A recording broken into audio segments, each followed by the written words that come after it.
एक मोठी बातमी सध्या समोर येते। विधान परिषद सभापती राम शिंदेंसमोर गुरुवारी दुपारी 12 वाजता सुनावणी होणार आहे। शिवसेना आणि राष्ट्रवादी आमदार अपात्रतेसंदर्भात ही सुनावणी पार पडणार आहे अशी माहिती आहे। त्याआधी राम शिंदे महाधिवक्त्यांकडून कायदेशीर सल्ला देखील घेणार आहेत। आताच्या घडीची मोठी बातमी। सुपरफास्ट 100 बघूयात। बुलढाणा जिल्ह्यातील शेगाव शहरालगत असलेल्या श्री संत गजानन महाराज मतिमंद विद्यालयातील एका 11 वर्षीय विद्यार्थ्याचा मृत्यू झालाय। जेवणानंतर विद्यार्थ्याला अस्वस्थ वाटू लागल्यामुळे रुग्णालयात दाखल करण्यात आलं होतं, तर आणखी 4 विद्यार्थ्यांना रुग्णालयात दाखल करण्यात आलं असून दोघांचीही प्रकृती गंभीर आहे। यामागचं कारण मात्र अद्याप अस्पष्ट आहे। शेगाव तालुक्यातील केस गळती प्रकरणाचा तपास करण्यासाठी आयसीएमआरची 4 पथकं बाधित गावात दाखल झाली आहेत। नागरिकांचे केस, त्वचा, रक्त आणि अन्नधान्याचे नमुने घेऊन केस गळतीचं कारण शोधलं जाणार आहे। बुलढाण्याच्या शेगावमधील केस गळती प्रकरणात आता एक नवीन धक्कादायक व्हिडिओ समोर आलाय। व्हिडिओमध्ये एकाच वेळी महिलेच्या डोक्यावरील संपूर्ण केस गळून टक्कल पडत असल्याचं पाहायला मिळतंय। या व्हिडिओमुळे सर्वांनाच आता मोठा आश्चर्याचा धक्का बसलाय। पश्चिम रेल्वेच्या बोईसर रेल्वे स्थानकाजवळ प्रवासी जीव धोक्यात घालून जीवघेणा प्रवास करतायत। रेलिंग ओलांडताना एक प्रवासी थेट रेल्वे ट्रॅक शेजारीच पडला। प्रवासी धक्कादायक प्रवास करत असताना रेल्वे प्रशासन मात्र दुर्लक्ष करतंय।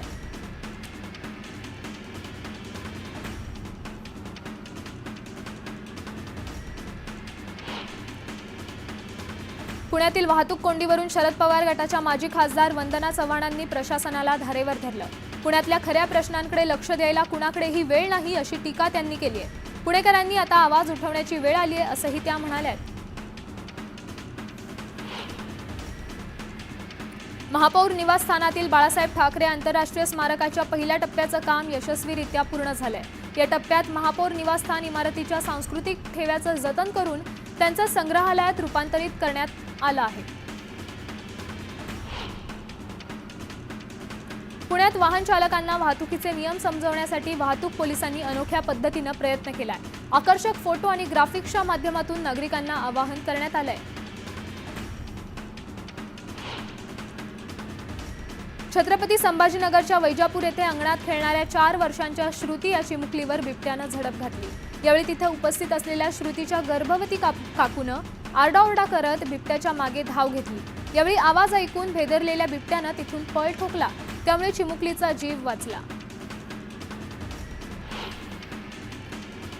बुलढाणा जिल्ह्यातील खामगाव कृषी उत्पन्न बाजार समितीमध्ये तुरीच्या एका पोत्यामागे 8 किलो जास्त तुरीचं मोजमाप केला गेल्याचा धक्कादायक प्रकार एका शेतकऱ्यानं उघडकीस आणला।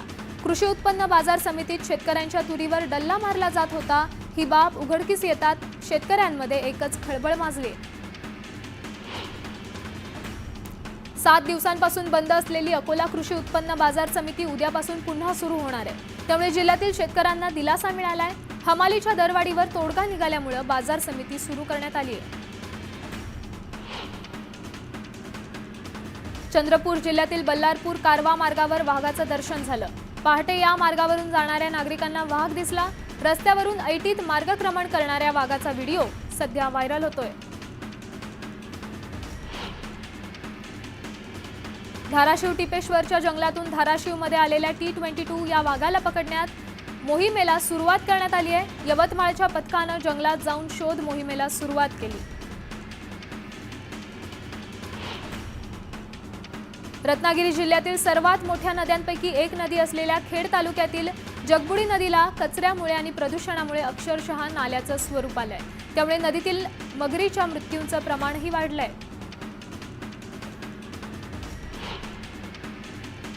छत्रपती संभाजीनगरात मांजा विरोधात पोलीस ॲक्शन मोडवर आलेत। मांजा न वापरण्याचं आवाहन करण्यासाठी पोलीस व्हॅनमधून स्पीकरद्वारे चौकाचौकात जनजागृती करण्यात येते।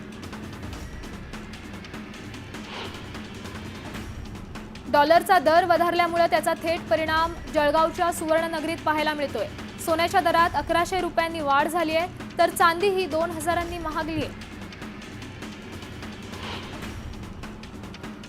सांगली मिरज मार्गे जाणारी पुणे एर्नाकुलम एक्सप्रेस 2 महिन्यांसाठी रद्द करण्यात आली आहे। 18 जानेवारी ते 12 एप्रिल पर्यंत ही रेल्वे सेवा सांगली मार्गे बंद असणार आहे. वाशिममधील रिसोडमध्ये वीज बिल भरण्यासाठी 7,000ची चिल्लर नाणी दिल्याचा प्रकार समोर आलाय. यावेळी 3 वीज कर्मचाऱ्यांना 7,000 मोजण्यासाठी तब्बल 5 तास लागलेत. अमरावतीमध्ये दरवर्षीप्रमाणे यंदाही राणा दाम्पत्याचा पतंग महोत्सव पार पडला. यावेळी रवी राणा आणि नवनीत राणा यांनी भाजपच्या चिन्हाचे पतंग उडवले. या महोत्सवात नवनीत राणा यांनी उखाणा घेत मकर संक्रांतीच्या शुभेच्छा दिल्यात. मकर संक्रांतीनिमित्त येवल्यात पतंग महोत्सवाला सुरुवात झाली. दरम्यान यंदा छगन भुजबळांऐवजी समीर भुजबळांनी या महोत्सवाला हजेरी लावत पतंगबाजीचा आनंद लुटलाय. त्यामुळे येवल्याच्या राजकारणाची दोर समीर भुजबळांच्या हाती असल्याची चर्चा देखील रंगली. मकर संक्रांतीनिमित्त आळंदीत माऊलींच्या संजीवन समाधी मंदिरात वाण अर्पण करण्यासाठी महिलांनी मोठी गर्दी केली. यावेळी माऊलींच्या समाधीवर दुग्धाभिषेक करून हलव्याचे दागिने चढवण्यात आले. मकर संक्रांतीनिमित्त भंडाऱ्याच्या कुंभर्लीमध्ये भव्य यात्रेचं आयोजन करण्यात आलं. हजारो भाविकांनी या यात्रेत सहभाग घेतलाय. कळमनुरीचे आमदार संतोष बांगर यांनी मकर संक्रांतीनिमित्त पतंगबाजीचा आनंद लुटला. यावेळी राजकीय टोलेबाजी करत त्यांनी विरोधकांवरही निशाणा साधलाय. जुना पुणे मुंबई महामार्गाजवळच्या मुरुगन टेम्पलवर दक्षिण भारतीयांनी पोंगल सण मोठ्या उत्सवात साजरा केला. यावेळी तामिळ, तेलुगू, कन्नड, मल्याळी आणि उडपी अशा बांधवांनी गोड खिचडीचा आस्वाद घेत आनंद साजरा केला. अहिल्यानगरच्या चिखली घाटात गॅस सदृश्य पदार्थांची वाहतूक करणारा टँकर पलटी झाला. टँकरमधून गॅस लीक होत असल्यामुळे परिसरात गोंधळ निर्माण झाला. दरम्यान पोलिसांनी संबंधित कंपनीतील अधिकाऱ्यांच्या मदतीने गॅस गळती थांबवली. नंदुरबारमध्ये 7 वर्षीय बालकाचा गळा कापला गेल्यामुळे दुर्दैवी मृत्यू झाला. कार्तिक गोरबे असं मृत बालकाचं नाव आहे.